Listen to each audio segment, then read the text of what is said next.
Plusieurs employés à temps partiel nous posent des questions sur ce qui s'en vient pour septembre. On va vous donner les réponses qu'on a actuellement.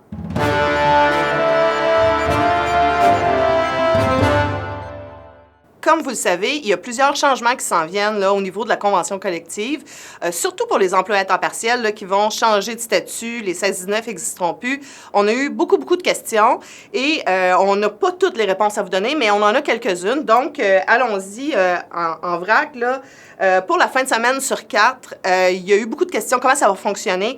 Ça va être un formulaire qui va être à part de votre disponibilité. Dans le fond, les gestionnaires vont le recevoir. C'est un genre de formulaire Excel que vous devrez remplir, que vous vouliez ou pas vous prévaloir d'une fin de semaine sur 4. Donc, ça va être important de s'assurer que votre nom est sur la liste de votre succursale et que vous remplissez, là, dépendamment de ce que vous voulez. Dans la convention, c'est écrit que vous devez absolument choisir 1, 2, 3, 4, mais si vous voulez, par exemple, vous êtes monoparental, vous dites, moi, je veux juste la fin de semaine 1 et 3 ou 3, parce que vous ne pourrez pas avoir les deux, vous allez pouvoir décider de cocher mon choix numéro 1, c'est la fin de semaine 1 et mon choix numéro 2, c'est la fin de semaine 3. Vous ne serez pas obligé d'inscrire 4 choix si, par exemple, vous décidez que vous voulez travailler les 2 autres fins de semaine. Juste aussi, vous savez que les formulaires de disponibilité sont déjà dans Sigma. Ce serait important que vous teniez compte du fait que pour septembre, il n'y aura plus de morcellement et de substitution. Donc, vos disponibilités prennent toute leur importance parce que vous devez vérifier les heures d'ouverture des succursales puis les heures qui sont incluses dans les postes réguliers si vous voulez être en mesure d'avoir pas trop d'impact sur vos heures. Là, et justement, à cet effet-là, vous devez remettre votre disponibilité pour le 15. Mais vous aurez une deuxième chance, en fait, d'allonger votre disponibilité au mois d'octobre. C'est prévu dans les mesures transitoires dans la convention collective pour être en mesure de vous adapter là, avec la nouvelle réalité. C'est exceptionnel là, cette année, mais ça fait vraiment partie là, des choses qu'on a essayé de mettre dans la convention pour vous faciliter la vie puis pour vous assurer un revenu le plus stable possible. Les 16-19.5, bien ça, l'information a été communiquée, mais je la répète quand même pour être sûr que tout le monde a bien saisi, là, parce qu'on sait que c'est la période des vacances. Vous allez remplir votre formulaire de disponibilité dans Sigma, mais si votre disponibilité que vous voulez remettre pour septembre, les heures sont incluses dans votre 16-19, ça ne sera pas possible de faire ce bout-là dans Sigma. Donc, vous avez un formulaire à part que vous devez remplir et remettre à votre gestionnaire pour vous assurer que lui va faire les modifications là, à partir du moment où ça va être permis de le faire pour l'horaire qui va sortir le 8 septembre, c'est-à-dire l'horaire où il n'existera plus de 16-19 et où vous serez probablement 7-20 là, ou temps partiel.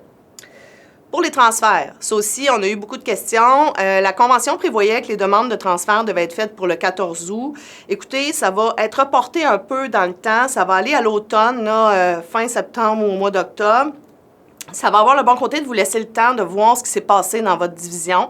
C'est-à-dire, est-ce que j'ai des nouveaux arrivants? Est-ce qu'il y avait beaucoup de gens qui étaient absents et qui, là, tout d'un coup, il y a eu beaucoup de gens? Est-ce qu'il y a plein de monde en haut de moi qui ont été nommés, puis là, j'ai monté dans la liste? Est-ce qu'il y a suffisamment d'heures dans ma division? Je vais transférer ailleurs. Fait que vous aurez toute l'analyse, en fait, qui sera déjà faite, là, ou que vous pourrez faire avec la nouvelle réalité avant de procéder aux transferts là, qui auront lieu cet automne.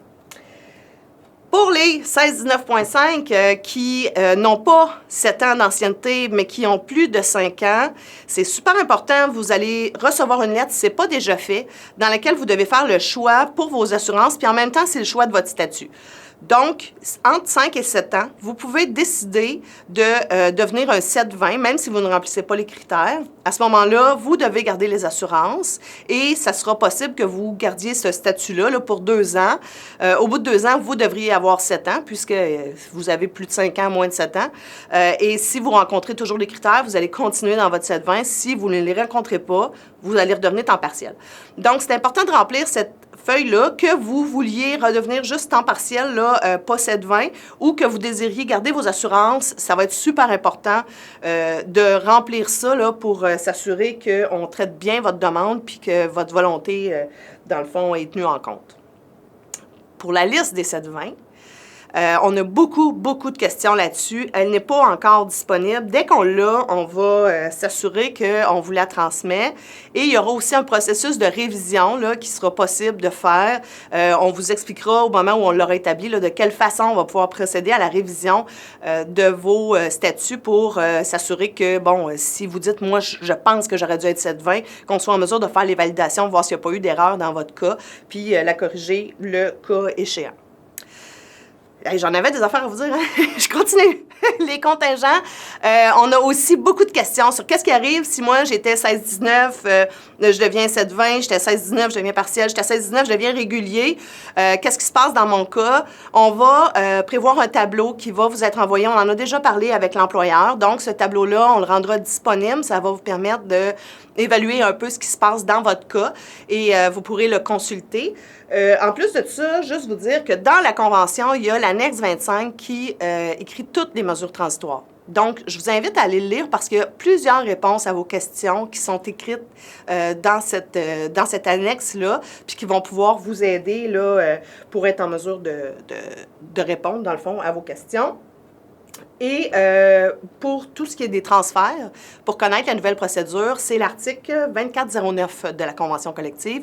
Donc, si vous vous demandez comment ça va se passer, là, parce qu'on sait que même ceux qui étaient 719 vont pouvoir transférer, là, on sait qu'il y a beaucoup de gens qui attendaient après ça, là, puis qui disaient, moi, je veux me rapprocher de chez moi, je veux changer de division pour X raisons, et là, vous pourrez le faire. Je vous invite à aller lire l'article 2409 de la Convention collective.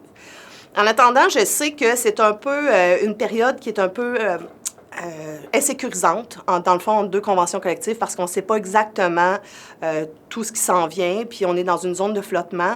Mais sachez qu'on on travaille fort pour essayer de répondre à toutes les questions le plus rapidement possible, puis être en mesure de vous donner toute l'information que vous avez besoin d'avoir. Évidemment, tout ça n'est pas instantané. Fait qu'on travaille fort, on informe les délégués, vous pouvez toujours les questionner, vous pouvez aussi aller lire. Comme je vous dis, là, il y a plusieurs réponses qui se trouvent écrites dans la Convention, une chance, parce que s'il n'y avait pas beaucoup de réponses dans la Convention, on serait bien mal parti. Et donc, voilà. Fait que je vous souhaite là-dessus des bonnes vacances pour ceux qui y vont. Pour les autres, ben lâchez pas pendant l'été. Il fait beau, il fait chaud, au moins profitez-en le temps que vous êtes en dehors de vos heures de travail. Puis, ben on se reparle bientôt. Bye.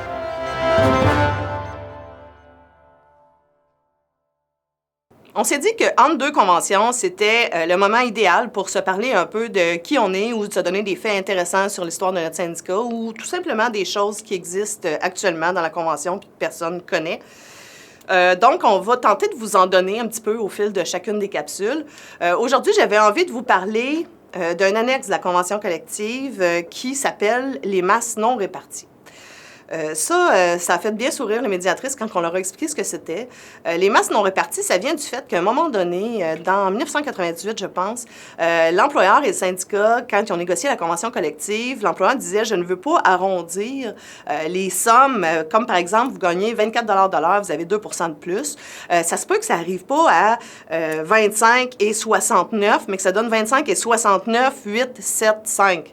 Et donc, le 8, 7, 5 est comme perdu. Et nous, on disait à l'employeur, bien, on devrait arrondir à la hausse ou arrondir à la baisse, dépendamment où est-ce qu'on arrive dans l'équation, là, comme ça se fait normalement en mathématiques, là, la façon dont on arrondit. L'employeur a dit, il n'est pas question que j'augmente le salaire, parce qu'évidemment, ça a un impact à long terme. Là. Si au lieu d'être 25,69, tu me mets à 25,70, ma prochaine augmentation salariale sera donc sur des dixièmes puis des centièmes de cents que j'aurais pas dû avoir. Et à terme, bon, la SAQ trouvait que ça créait une incidence. Et donc, comme on n'a pas réussi à s'entendre, on a créé un compte de banque qui s'appelle les masses non réparties.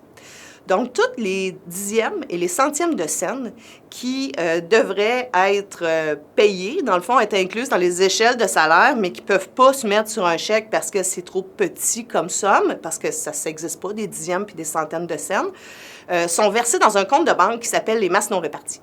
Et donc, à ce compte de banque-là, il y a environ 80 000 $ actuellement dedans. Et ça a bien fait rire les médiatrices qui ont dit, c'est la première fois qu'on voit qu'un syndicat lâche même pas sur les dixièmes puis les centièmes de scène. Comme quoi, dans l'histoire de notre syndicat, c'est pas la première fois qu'on agit comme des teignes un peu puis qu'on décide qu'on lâche pas le morceau. Fait que je voulais quand même vous raconter ça. C'était une anecdote que je trouvais quand même intéressant, puis qui en dit plutôt long sur notre façon de travailler ou plutôt la façon avec laquelle on a toujours négocié avec l'employeur. Fait que là-dessus, ben, à la prochaine! Bye!